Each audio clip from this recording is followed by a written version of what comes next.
계속해서 베드로 전서의 말씀을 생각해 가겠습니다.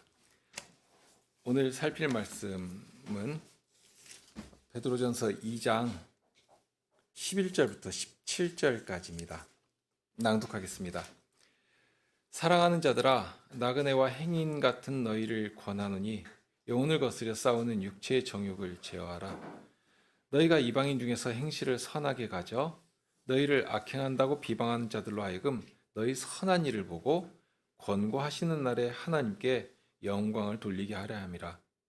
인간을 세운 모든 제도를 주를 위하여 순복하되 혹은 위에 있는 왕이나 혹은 악행한 자를 징벌하고 선행한 자를 포장하기 위하여 그의 보낸 방백이게 하라. 곧 선행으로 어리석은 사람들의 무식한 말을 막으시는 것이라. 자유하나 그 자유로 악을 가리우는 데 쓰지 말고 오직 하나님의 종과 같이 하라. 무사람을 공경하며 형제를 사랑하며 하나님을 두려워하며 왕을 공경하라. 11절을 시작하면서 사도는 사랑하는 자들아 하고 부르는데요. 사도가 이렇게 사랑하는 자들아 하고 부르실 때 그 갈릴리 호숫가 어느 곳에서 예수님께서 이 베드로를 향해서 내가 나를 사랑하느냐 하고 물으시던 예수님의 그 음성이 사도의 마음에 가득했을 것입니다. 그때 베드로 사도가 했던 대답을 아시죠? 제가 주를 사랑하는 줄 주께서 아십니다 하고 했던, 그런데 예수님께서는 그때 내가 나를 사랑하느냐 하고 하는 그 물으시는 그 물음을 보면 내가 나를 사랑하느냐, 그 아가파오 하느냐 하고 물으시는데요. 그런데 베드로는 그에 대한 대답으로 끝까지 필레오의 사랑을 하는 줄 주님께서 아십니다 하는 그런 대답을 합니다. 그런데 사도는 여기에서 성도들을 향해서 아가페토이라 하는, 그러니까 아가페의 사랑으로 사랑하는 자들이라 하는 말로 부르고 있습니다. 아주 간단한 표현이지만 이 말 한마디를 정말 이 마음에서 우러나는 심정 가운데 부르도록 하시려고 주님께서 주신 사랑이 얼마나 크신 것인가. 아무나 이 사랑을 아는 것은 아닐 것입니다. 누가 이런 사랑을 말할 수가 있겠습니까? 또는 이런 사랑을 말한다고 해서 이런 사랑에 누가 응대할 수가 있겠는가? 오로지 하나님께서 그리스도를 통해서 보여주신 그 사랑을 아는 사람만이 이 사랑의 부르심에 참 기쁘게 응답할 수 있지 않겠습니까? 그렇지 않은 자들이라면 이런 부르심을 들으면서도 이것이 무엇인지도 모르고, 그러면 그 다음에 이어서 사도가 하시는 말씀에 대해서 아무런 마음에 움직임이 있을 수가 없을 것입니다. 냉랭하고 무슨 남 이야기 하는 것처럼 느껴지고 그렇게 되는 것입니다. 베드로 사도는 사랑하는 자들아 하고 부르시면서 이 성도들이 살아가는 그 사회가, 그 시대가 어떤 성격을 가지고 성도들을 대하는 것인지에 대해서 담담하게 펼쳐서 보여줍니다. 동시에 그런 자리에 나아가서 성도들이 해야 할 일이 무엇인지, 정말 하나님께서는 우리에게 맡기신 아주 복된 사역이 있거든요. 얼마나 귀하고 복된 사역을 감당하도록 하신 것인지를 알도록 하십니다. 앞에 10절에 보면 전에는 그렇지 않았는데 이제는 하나님의 백성이라고 말씀합니다. 또 전에는 그렇지 않았는데 이제는 긍휼을 얻은 자가 되었다 하고 말씀합니다. 여기 이 긍휼이라고 하는 이 간단한 표현 하나에 하나님께서 담아두신 그 사랑, 그 기이하신 덕이 어떤 것이었는가 하는 것이죠. 그러면서 그 앞에 9절에 보면 우리가 감당해야 할 복된 사역도 알려주시는데요. 그런데 이 사역은 사명이라고 할 수 있는 이 사역은 과거 이스라엘에게도 부여했던 일들입니다. 그런데 이스라엘은 그 사명을 포기해버렸지 않습니까? 오히려 하나님께서 사명을 위해서 주신 특권, 정말 놀라운 축복, 이런 것들을 인생을 위해서 다 낭비해버렸습니다. 그러니까 11절 표현으로 하면 육체의 정욕을 위해서 낭비해 버린 것입니다. 그런 때에 하나님께서는 그들에게 주신 사명을, 그 등명을 옮겨 버리신 것 아닙니까? 계시록에 보면 에베소 교회에 바로 그런 경고를 하시거든요. 그러므로 어디서 떨어진 것을 생각하고 회개하여 처음 행위를 가지라. 만일 그러지 아니하고 회개치 아니하면 내가 네게 임하여 네 촛대를 그 자리에서 옮기시리라. 대단히 두려운 경고를 하고 계시는데요. 그리고 그렇게 되어버렸지 않습니까? 촛대를 옮겨버리신 것입니다. 그렇게 되면 어떻게 되겠습니까? 그것이 과연 교회일 수 있는가? 사탄의 회로 변질되어 버리는 것입니다.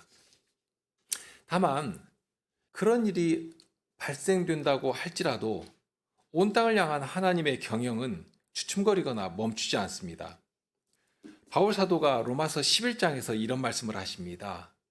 11절, 12절인데요. 그러므로 내가 말하노니 저희가 넘어지기까지 실족하였느뇨. 그러니까 여기 지금 저희가 넘어진다라고 하는 것은 처음부터 하나님의 사랑, 은혜 가운데, 언약 가운데 있었던 이스라엘 백성들을 말합니다. 저희가 넘어지기까지 실족하였느뇨. 그럴 수 없느니라. 저희의 넘어짐으로 구원이 이방인에게 이르러 이스라엘로 식인하게 함이니라. 저희의 넘어짐이 세상의 부요함이 되며 저희의 실패가 이방인의 부요함이 되거든 하물며 저희의 충만함이려. 그러니까 오히려 저희들의 넘어짐, 유대인들이 넘어진 것을 가리키는데, 그런데 저들의 넘어짐조차도 온 세상에 부요함이 되도록 만드시는, 그러니까 넘어지고 깨지니까 거기에 그냥 담겨있던 복이 온 세상까지 막 흘러간 것입니다. 그렇게 하신 것인데, 오히려 복되게 하신 것인데, 다만 그 일이 우리에게는 큰 경계가 되기도 합니다. 원가지였던 이스라엘도 아끼지 않으셨다면 그러면 본디 이방이던 우리는 어떤 것인가 하는 것이죠. 그래서 사도가 이어서 이런 경고도 하십니다. 하나님이 원가지들도 아끼지 아니하셨은즉 너도 아끼지 아니하시리라. 그런 자리에 가면 안 되지 않겠습니까? 하나님께서 우리에게 바라시는 복되신 경영이 온 땅에 어떤 복을 가져올 것인가? 하나님께서 바라시는 것은 이 세상이 그냥 망하는 것이 아닙니다. 모두 저주 가운데 떨어지는 것, 하나님께서 그거 바라시는 것 아닙니다. 오히려 하나님께서 지으신 모든 피조물까지라도 하나님의 영광이 이르기를 바라시는 것인데, 하물며 하나님의 형상으로 지음받은 인생이라면 더 말할 것이 없지 않겠습니까? 그 일을 이렇게 성도들에게 맡기시면서 하나님의 이 경영 가운데 참여하며 구원의 일들을 전파하도록 하신 것입니다. 예수 그리스도의 복음의 증인으로 살아가도록 하신 것입니다. 사도가 사랑하는 자들아 하고 부르시면서 이 땅에 파송받아 수고하는 성도들에게, 그러니까 우리가 어떤 현장 가운데 살아가고 있는가 하는 것도 말씀하면서 어떻게 그런 고난의 현실을 뚫고 하나님께 영광을 돌리는 자리에까지 이르도록 하신 것인가 하는 것을 이제 구체적으로 알려주십니다. 우리가 살아가는 사회는 기독교인들에게 호의적이지 않습니다. 그런 거 기대할 수도 없고 바라서도 안 됩니다. 다만 오로지 그 모든 것들을 하나님께서 친히 어가하시며 거룩한 나라를 위해 사용하시니까 그런 하나님을 사모하고 의지하게 하십니다.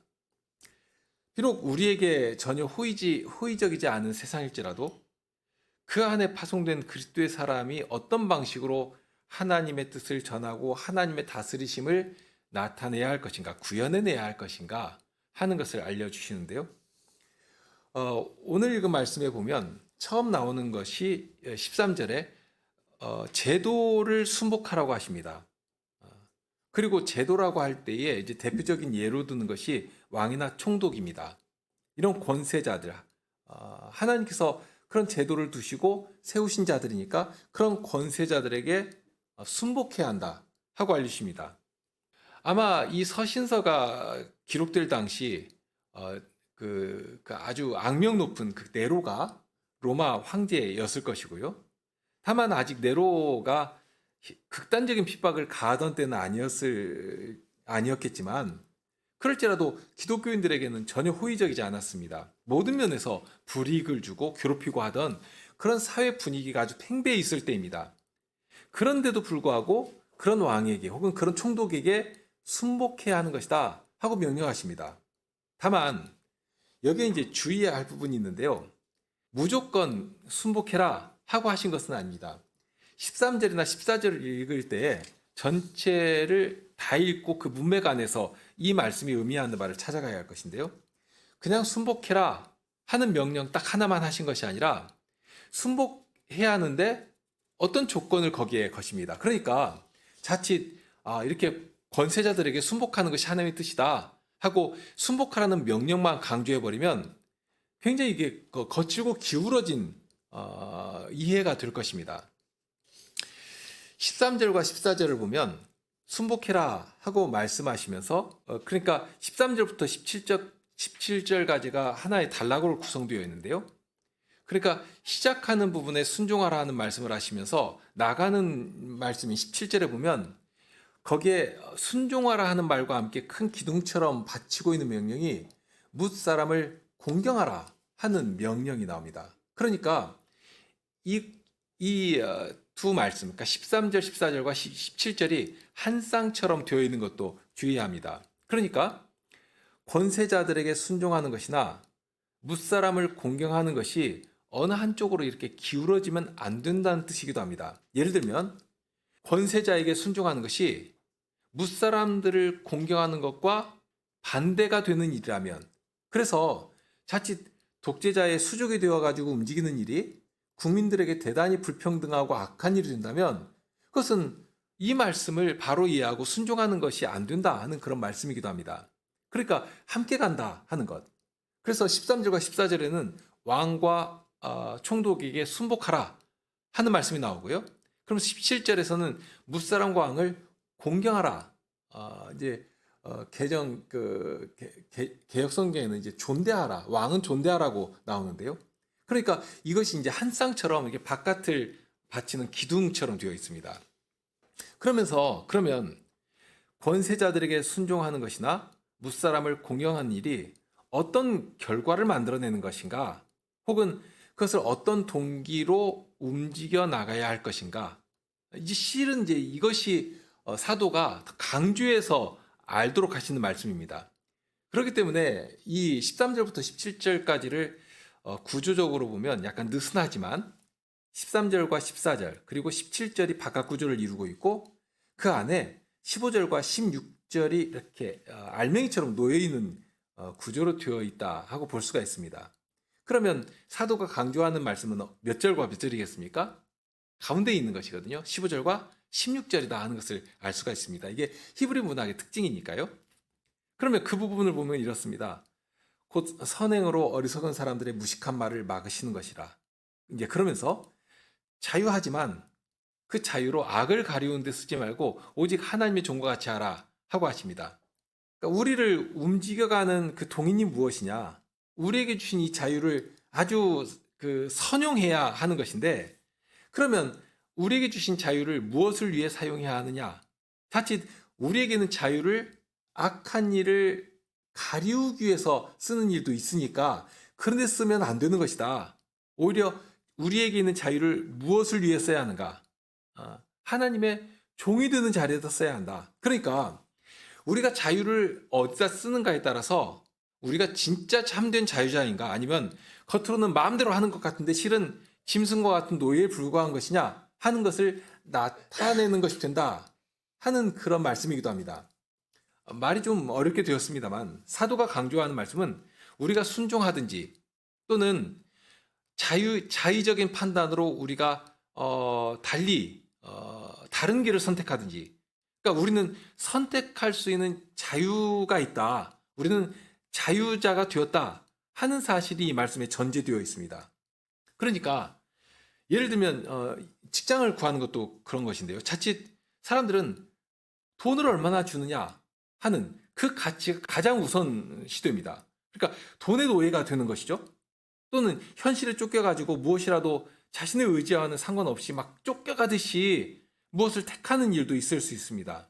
그런데 여기서는 그 기준을 알려주시는데 내가 누구의 종인가 하는 것입니다. 종이라고 할 때는 하나님께서 우리에게 요구하시는 방식은 우리에게 주신 자유를 마음껏 활용하는, 그러니까 자의적인 판단과 선택으로 움직여가는 그런 종이기를 바라시는 것입니다. 심지어는 하나님을 향해서도 그렇게 하기를 원하시거든요. 예전 아담이 그랬죠. 그런데 아담에게 주신 그 자유를 하나님을 배반하는 데 사용을 했습니다. 그런데 이제 우리는 예수님 안에서 우리에게 주신 그 자유를 어디다 써야 마땅하겠는가, 이것을 스스로 생각하고 스스로 선택하라 하고 말씀하시는 것입니다. 전에는 죽기를 무서워하면서 질질 끌려다니던 그런 때가 있었습니다. 그런데 이제는 죽음이 더 이상 우리를 억압할 수가 없거든요. 더 이상 죽음을 두려워하지 않습니다. 오히려 사는 것이나 죽는 것이나 우리는 주님의 것이라고 하는 그런 선택을 억지로 하는 것 아닙니다. 우리가 살아도 주를 위해서 살고 죽어도 주를 위해서 죽겠다고 하는 이런 다짐, 이런 마음을 왜 먹게 되었는가? 우리 앞에 계신 예수님 보니까 그런 것입니다. 그리스도께서 나를 위해 죽으신 사실이 있기 때문에. 그런데 예수님은 죽으실 뿐만 아니라 다시 살아나셨거든요. 우리를 위해 죽으셨다가 다시 살아나셔서 죽은 자와 산 자의 주가 되신 것입니다. 어떤 면에서는 우리가 사는 것이나 죽는 것이나 주님 안에 있다면 우리를 위해 죽었다가 다시 사신 그리스도 안에서 우리는 결코 죽지 않을 영원한 생명을 소유한 자로 발견되는 것입니다. 이 사실이 분명하게 있기 때문에 죽음까지라도 능히 이기며 나가게 되는 것입니다. 베드로 사도의 말씀에서도 이 원칙은 동일한데요.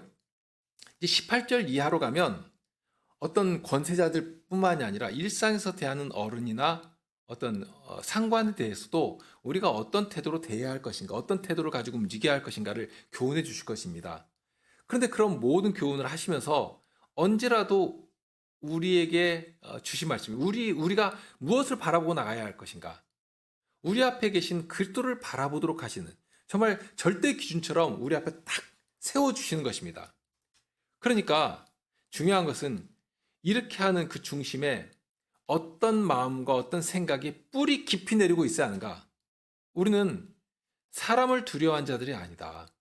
하나님을 두려워하는 하나님의 종이라 하는, 그래서 17절에도 보면 하나님을 두려워하라. 이 하나님을 경외하라는 말씀이거든요.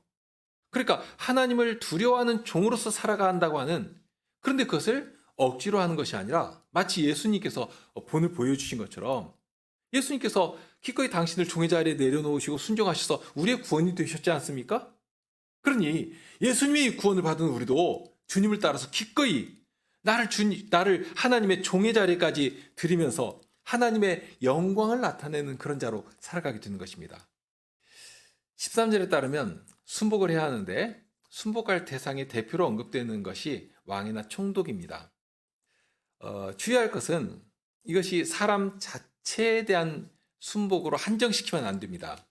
그러니까 어떤 사람이 왕이 되었으니까, 어떤 사람이 총독이 되었으니까 그 사람에게 충성해야 한다 하는 사람에 대한 명령으로 한정시키면 안 됩니다. 자칫 이제 이 말씀을 그런 식으로 어떤 복종의 명령으로 사용하기도 하는데요. 사람이 아니라 17절 중간에 있는 말씀처럼 하나님을 두려워하는 심정으로, 하나님께서 주신 질서가 있고 제도가 있다면 그 안에서 왕에게 합당한 또는 총독에게 합당한 존중과 존경심을 가지고 순종을 해야 한다 하는 그런 말씀이 됩니다. 그렇기 때문에 17절 마지막에 보면 왕에 대해서도 공경해라, 그러니까 존대해라 하는 말씀으로 단락을 마치는 것인데요.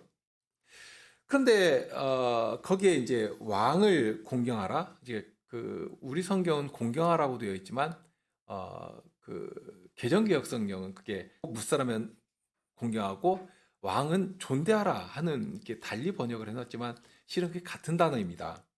그러니까 왕에 대한 것이나 무사람에 대한 것이나 차별이 있을 수가 있는가, 또는 거기에 어떤 차이가 있도록 대하는 것인가, 그렇지 않다는 것입니다.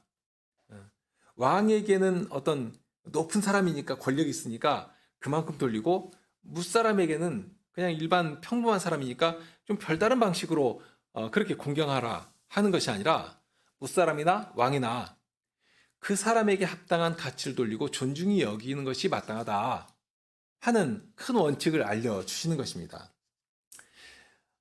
그러면서 이제 13절에 보면 인간의 세운 모든 제도를 순복하라고 했는데요. 그런데 이 부분도 이제 개역 개정을 보면 인간의 모든 제도라고 되어 있습니다. 그러니까 개정 개혁의 번역본을 따르면 자칫 주체가 인간으로 옮겨오거든요. 그러니까 인간이 세운 제도라면 모두가 정당하니까 모든 제도에 순종해야 된다 하는 그런 의미로 해석하기가 쉽습니다. 그런데 우리가 사용하는 성경은 그 부분을 약간은 흐리게 해놓았죠. 주체가 명확하지 않습니다. 그러니까 인간에 세운 모든 제도라고 번역해 되었는데 실은 이게 훨씬 더 정확한 의미가 됩니다.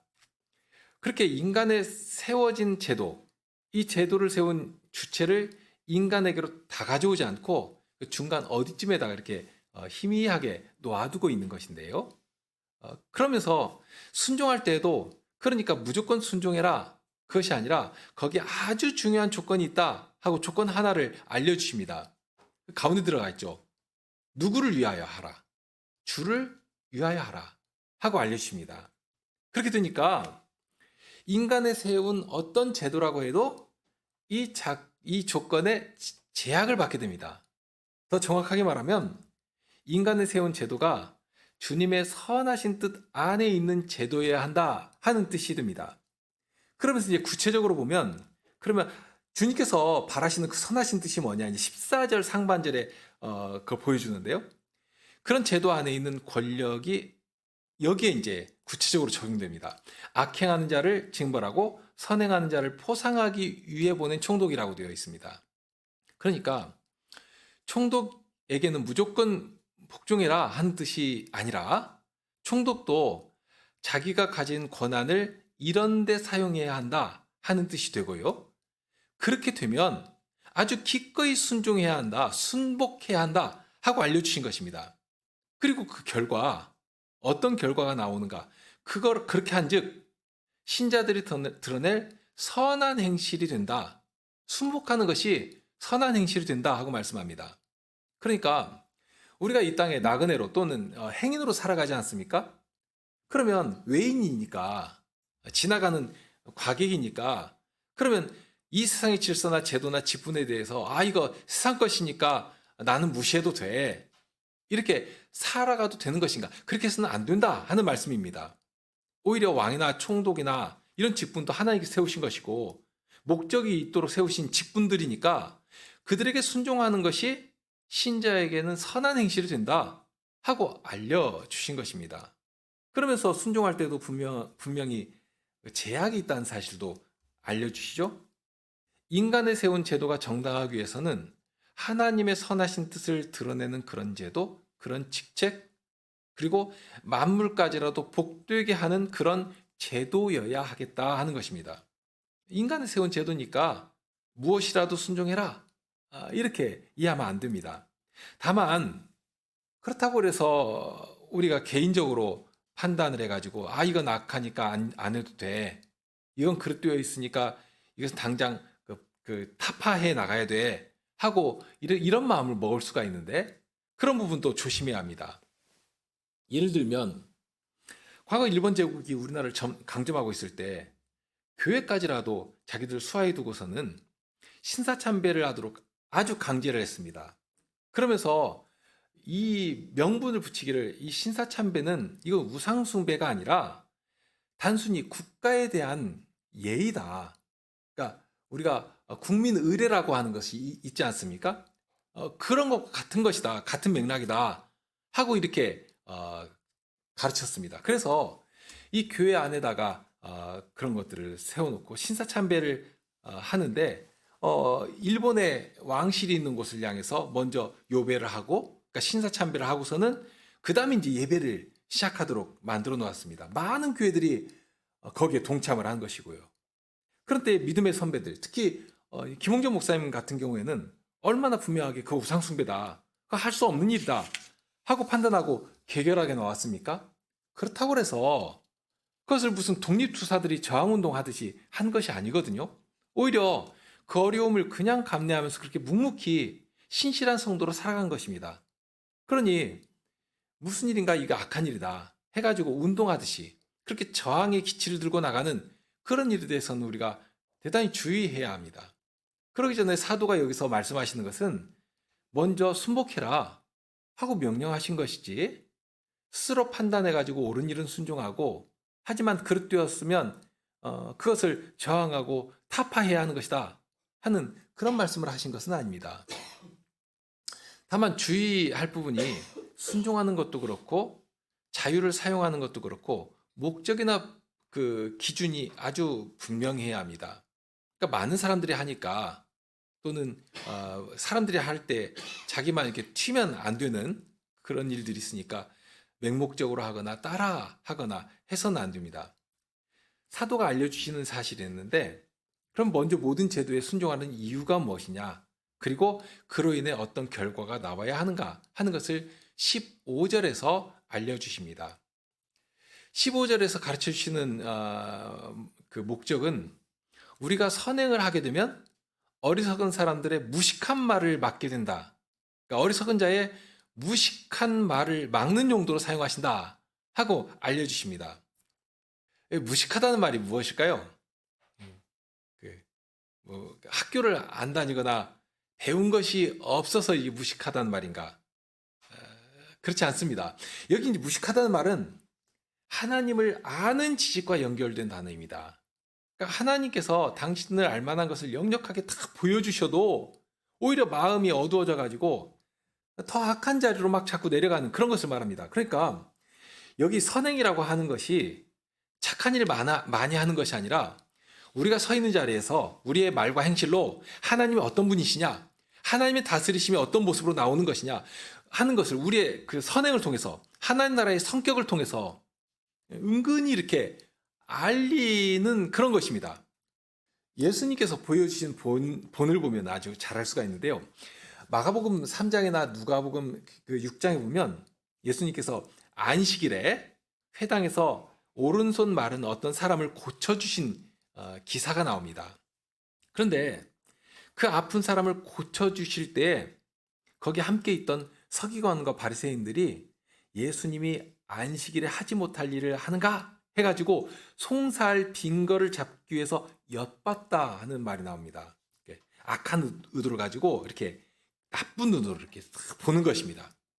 그런데 예수님께서 저들의 마음을 다 아시고 이런 말씀을 하시는데요.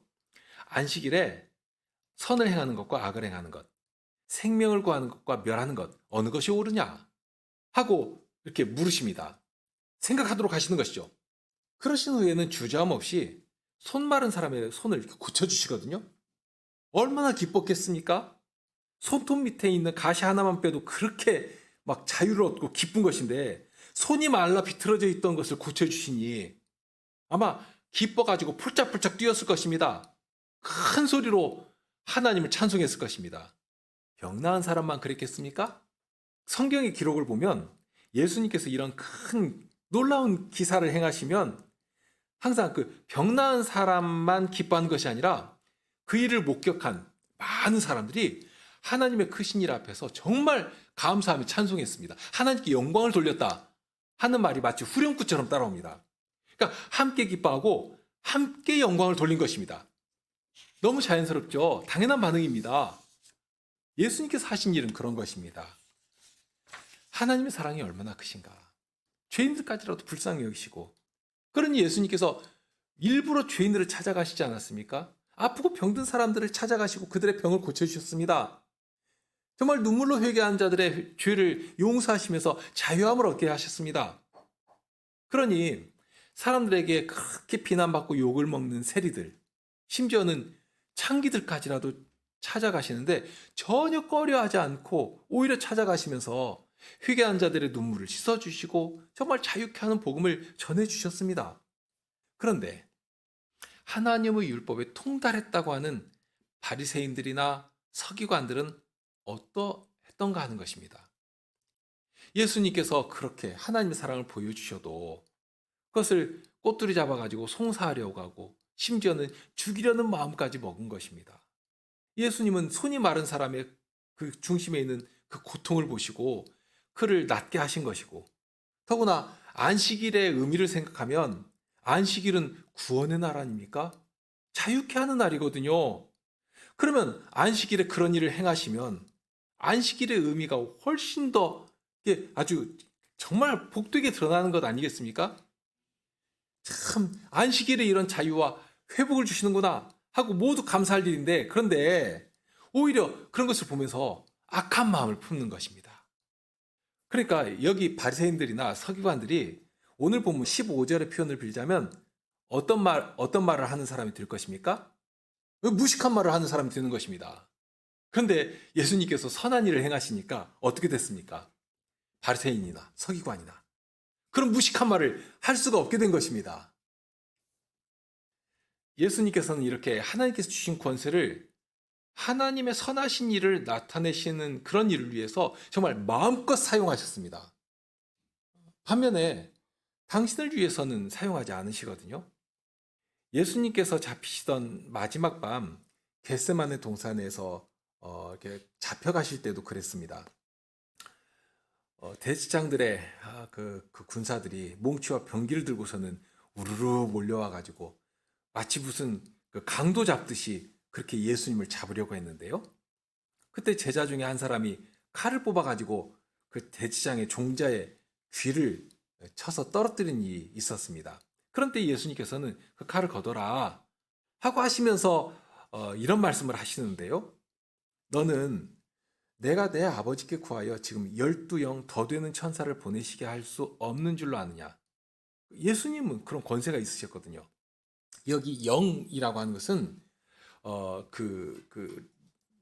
레기온이라고 하는 로마 군대의 단위입니다. 그러니까 군단을 의미합니다. 어마어마한 숫자죠.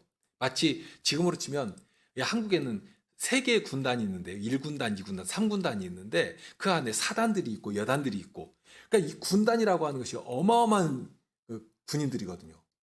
그러니까 천사 한둘이 아니라 천군들이 12군단에게 명령해서 당장 동원하셔가지고 저들을 일거에 휩쓰실 수 있다. 그런 권세가 있다. 하고 알려주신 것입니다. 그런데 그런 권세가 있으신데도 불구하고 어떻게 하셨는가?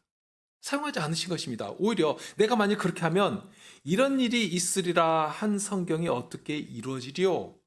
하시면서 정말 무능한 자처럼 아무 힘도 없는 유약한 어린 양처럼 그렇게 질질 끌려가신 것입니다. 예수님께서는 그렇게 당신의 권력과 자유, 모든 권세를 어디를 향해 드리고 나가셨는가? 이것이 우리의 큰 본이 되지 않습니까? 또 다른 예가 있는데요. 고린도전서 8장에 보면 고린도 교회에 발생한 어떤 현안 문제를 바울 사도가 이렇게 가르쳐 주십니다. 이 고린도 지역이 본디 우상 숭배가 가득한 것이고 그런데 이제 성도들 가운데는 우상에게 바쳐진 제물을 이제 고기겠죠. 그 제물을 먹을 수가 있는가? 그거 먹어서는 안 되지 않는가? 하고 이렇게 조심스러워하는 사람들이 있었습니다. 아마도 시장에 나와서 판매되는 고기라고 하면 대부분이 신전에서 우상에게 바쳐졌던 제물의 고기였을 가능성이 아주 큽니다. 그러면 시장에서 고기를 하나 사서 먹어도 이것이 혹시는 우상에게 바쳐졌던 제물은 아닐까? 그러면 그것이 부정한 음식이 뻔한데 그런 고기를 어떻게 먹을 수 있을까? 하고서는 먹지를 못했습니다. 반면에 어떤 성도들은 하나님께서 지으신 모든 것이 선한 것이고 그러면 감사함으로 받으면 버릴 것이 없다 하는 지식을 가지고서 자유로이 먹는 사람도 있었습니다. 그런데 거기에서 문제가 생겼습니다.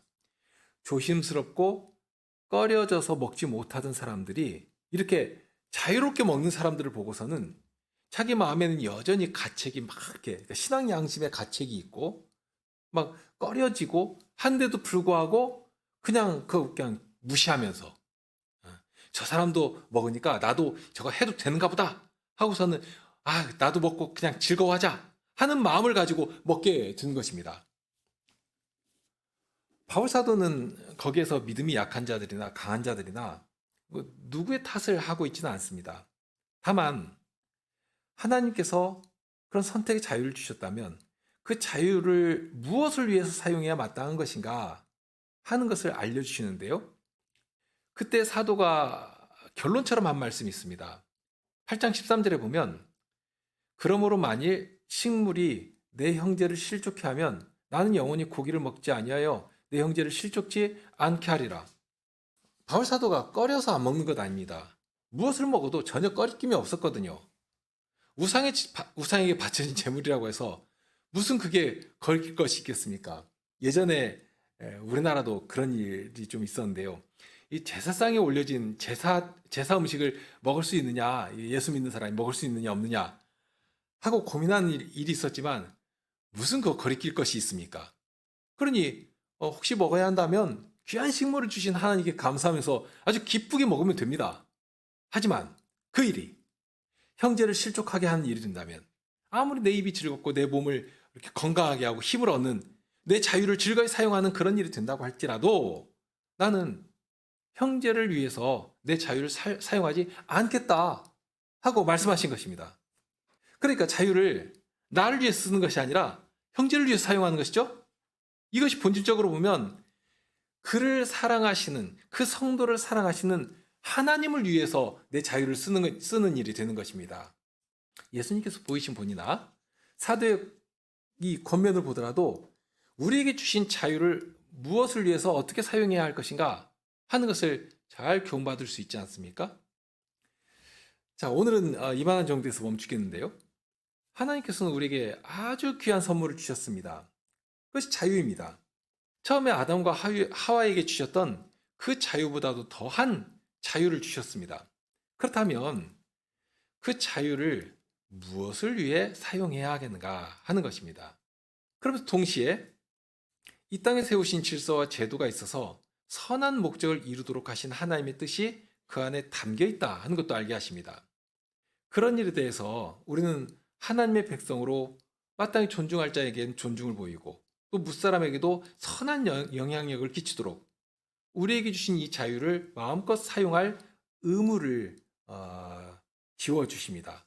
그러니까 예전에 그 사망의 종처럼 막 무서워서 끌려가는 것이 아니라 무식한 자들의 입을 막고 복음이 막힘없이 전해지는 그 일을 위해서 우리에게 주신 이 선한 기능을 정말 기꺼이 사용해야 하는 것입니다.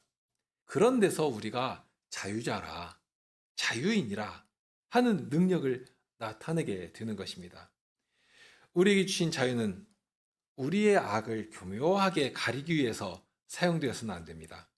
오히려 우리가 누구의 사람인가, 우리가 누구의 종인가 하는 사실을 정말 자랑하고 세상 앞에 알리기 위해서 쓰여져야 할 것입니다.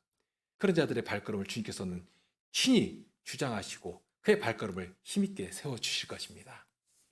함께 기도하실까요?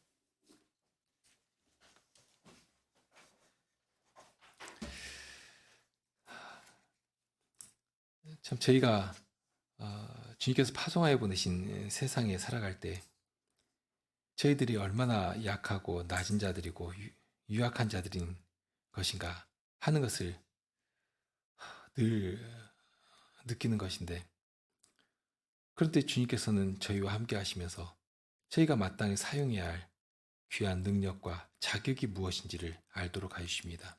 무엇보다도 세상에서 건져주시고 세상의 방식에서 자유하게 하시고 죄의 권세로부터 자유함을 얻게 해주셨습니다. 죽음의 종으로 사는 것이 아니라 하나님을 위하여 기꺼이 저희를 드리고 예수님께서 그렇게 총회 자리에서 저희의 구원이 되신 것처럼 이제는 저희도 예수님을 향해 저희를 드림으로 하나님의 기쁨이 되는 자리에까지 이르기를 소망하게 됩니다. 주님, 저희가 어디서 무엇을 할지라도 그렇게 주님의 이름을 높이기를 소망하오니 주님께서 진리로 저희를 이끌어 주시고 무엇이라도 주님의 말씀 안에서 분별하며 주님의 다스리심을 드러내며 살아가는 저희들이 될 수 있도록 늘 은혜로 함께하여 주옵소서.